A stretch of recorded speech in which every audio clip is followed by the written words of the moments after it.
Hello, hello, hello, and welcome to another episode of A Spiritual Remedy. I am Sunshine Day, and I am the spiritual coach to those in recovery who are seeking a better way of living. And it is a joy to welcome you this Monday morning. Welcome, Bertha. Thank you so much for being here. What an amazing day. Today is a day that people call the day of love or Valentine's Day. And if you're into that, cool. You know, it's an opportunity to practice all types of love and to practice really being a loving human being. My mission and vision and purpose is to provide spiritual tools and loving support for your personal transformation. And it is absolutely geared to people in recovery. And when I say people in recovery, if you're recovering from doubt, fear, anxiety, overeating, drugs, alcohol, gambling, sex, whatever it is that has been distracting you from living your best life, you are a person who I consider that is in recovery. And I'm the spiritual coach to those in recovery who want to change their life and who want a better way of living, who want to live their best life. So that's why I come to you on Monday mornings to simply be a source of inspiration, to continue to support you on your way, and good morning, Nancy. Hey, it is going to be a great day. And, to continue to support you in what it is that you do. Yesterday, I had the great opportunity to speak in a spiritual community. And I got to tell you, it feels so good to actually be out in public again and to be in spiritual communities, large and small, just bringing a message of inspiration and of hope. And yesterday, I was talking about really being dedicated to living our daily lives in a powerful way. Happy Valentine's Day, Sunny. Love you, babe. She got me this shirt. It's not easy being my wife's arm candy. Look, let me start off by just kind of mentioning that one of the ways that we actually put at bay the feeling of powerlessness, the feeling of doubt, of fear, of anxiety, is by constantly bringing the divine, by constantly bringing God or good into life, by bringing it into our perspective and into our daily living. What's interesting for me is that when we do that, when we bring in God, when we bring in good, when we bring in the divine, the infinite intelligence, it's kind of like going to the store to get what you need. The thing is that we don't necessarily go to the store every day. Sometimes we go without stuff that we need on a regular basis because we just want to make one trip to the grocery store and we start a list. That's where the grocery list comes from, right? Where we go, oh, I'm going to make a list of what it is that I need, what I'm running out of, and go once a week or every 2 weeks. And then before you know it, what happens is that sometimes you really want something, but you don't have that resource. And, for people like us, people who are in recovery, people who are seeking to live a better way of life, folks who are seeking that way of life that comes with ease and with grace, it's important to actually go to that internal storehouse on a daily basis, whether we need something or not.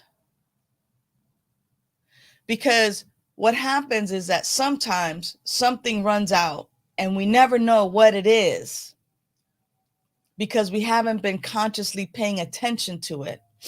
And by going into the storehouse, in that endless resource that we have within us, we have an opportunity to just stock up and be filled full with everything that we need to survive on a daily basis.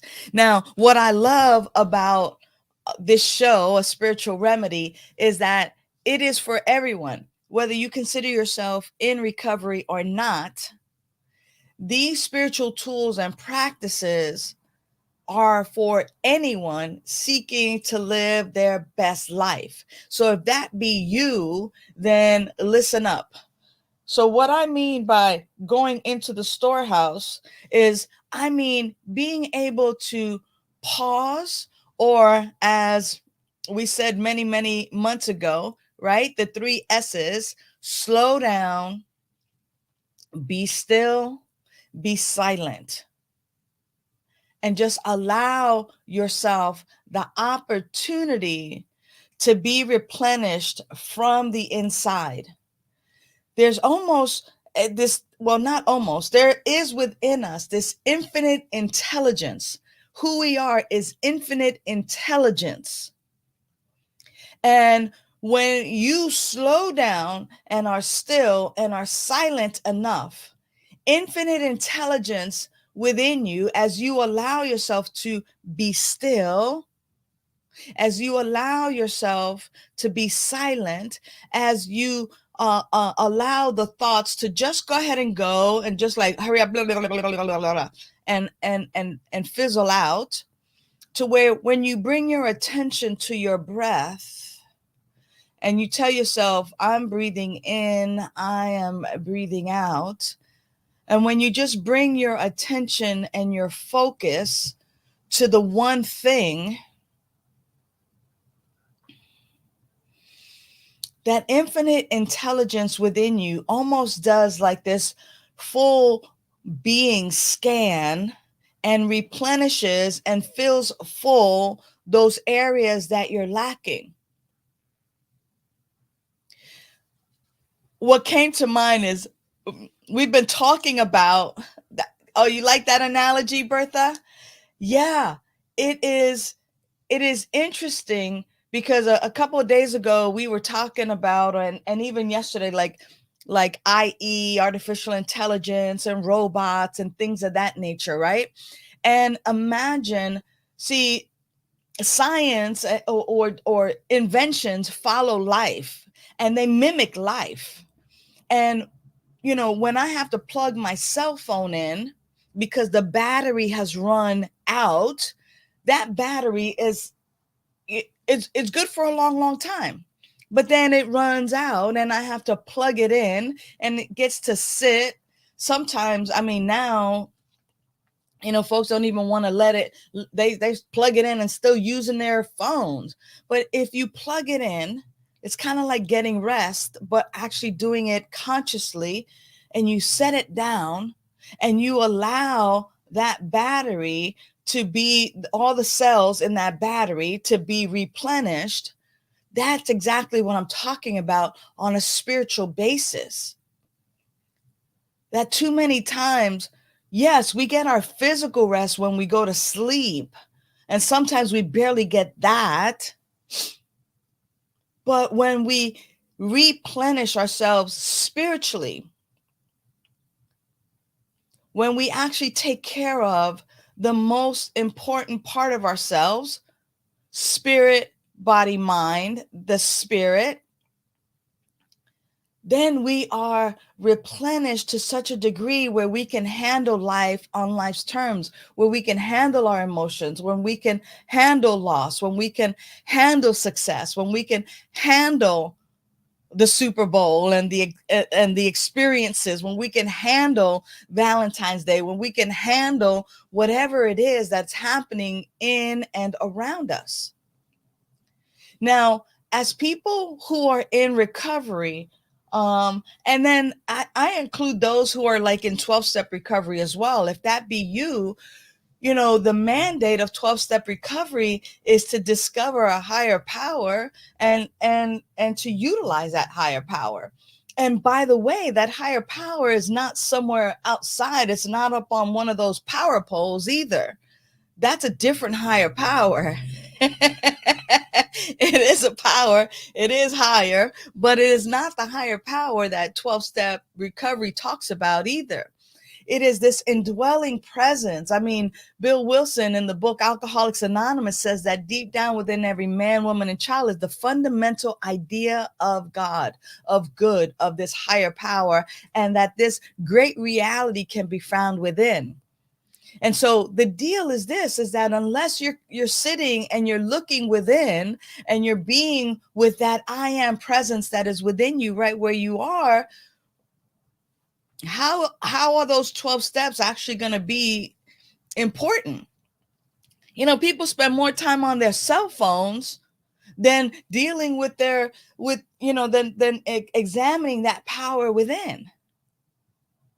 And so to the degree in which you actually take your time and you actually begin to build this relationship with that self, the capital S, with that spirit, with that life force within you, it's to that degree that you're living your best life, because then you're guided and you have a relationship and you know exactly how to relate, how to ask the questions that get you that hunch, that intuition, those answers that well up from within. So what are we doing? Are you willing? Are you willing to dedicate some time? They say that people in recovery sometimes are the most undisciplined people, and I don't believe that to be true. I believe that the focus of the discipline has been in other areas, but that the moment you make a decision and the moment you decide, which that word decide is very, very interesting.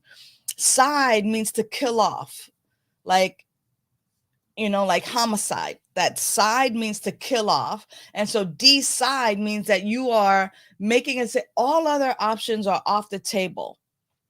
So you decide, right? Even in 12-step recovery, it says we made a decision to turn our will and our lives over to the care of God as we understood God, right? That we make a decision to reconnect with consciousness. That's the word I like to use, that we recognize that we've been stuck in beliefs and behaviors that no longer support us, and that we've been disconnected from consciousness, from the I am presence, from that spirit, from life itself, and that we make a decision to consciously reconnect with consciousness, because the truth is that we're never disconnected from life. Life is who we are. Consciousness is who we are.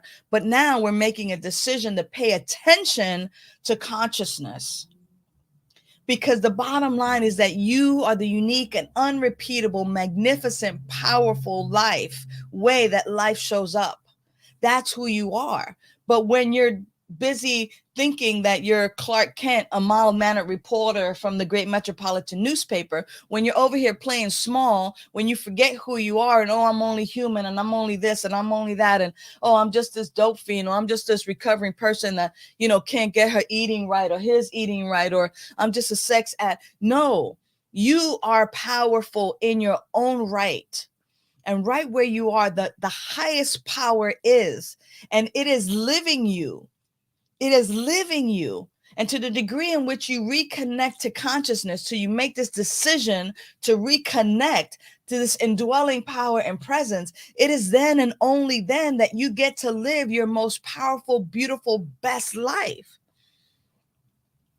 So is it that you're afraid? What is the thing that is preventing you from living your best life? Maybe it's that time, to come to consciousness and pause and recognize what is causing your discontent, what is causing your unhappiness, what is causing your fear, what is causing your doubt, what is causing you not to live your best and fullest life. Because if you stop and pause to recognize what that cause is, because we live in a world of cause and effect, there's something that causes the outpicturing of your life. And if you pause enough and if you need help, that's why I'm here. I'm the spiritual coach for those in recovery who are seeking a conscious contact with life, who are seeking a better way of life. Call me, get a hold of me. That's what I'm here for. I can have a session with you and we can together discover the cause of your discontent. Because once we shine the light on your discontent and recognize it and prove it for the lie that it is, you can begin to get on your path of happy, joyous, and free. Because your true state is happiness. See, if you're waiting for the outside world to give you something, that's not the way it works. The way it works is that there is something within you that is causing your discontent. There's something within you that is causing you to keep self-sabotage. There's something within you that is the cause of that. There's something within you that is acting as a law in your life that is bringing you everything that you don't want. Thank you, Nancy. Nancy says, thank you for the reminder to spend to spend more time connected to God and not to my phone. Aw, Nancy. Right? And then Bertha says, so grateful for this time to be reminded that it's all within me, setting the intention for this week. Absolutely. Absolutely. So let's set the intention for this week. Let's join with Bertha. Bertha, I join with you this week to be reminded and to set my intention to pause and to recognize those things that don't mean me any good, the root cause of my discontent. Not because I'm looking to be more sad and more miserable and more, but that I'm looking for it so that I could uproot it, to look at it, to recognize it for the lie that it is, and to get rid of it, so that I might indeed begin to plant seeds for the things and for the experiences that I want to live as a human being, as a spiritual, divine human being that I am. So this week, beloveds, this week, call me, send me an email. You can reach me by airplane. You can reach me by caravan.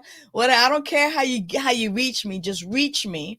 Let's set up a session. Let's set up a time where we can do that work together. You don't have to do it alone.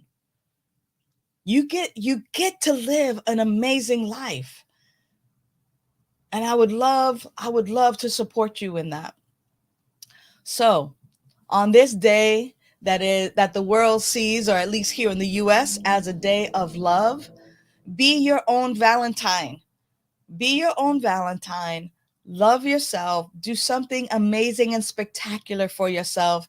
Take a bubble bath, buy yourself some flowers, make a beautiful dinner, and treat yourself to some love, and go within. Go within. I love you, Dee Dee Dodd. Love you so much.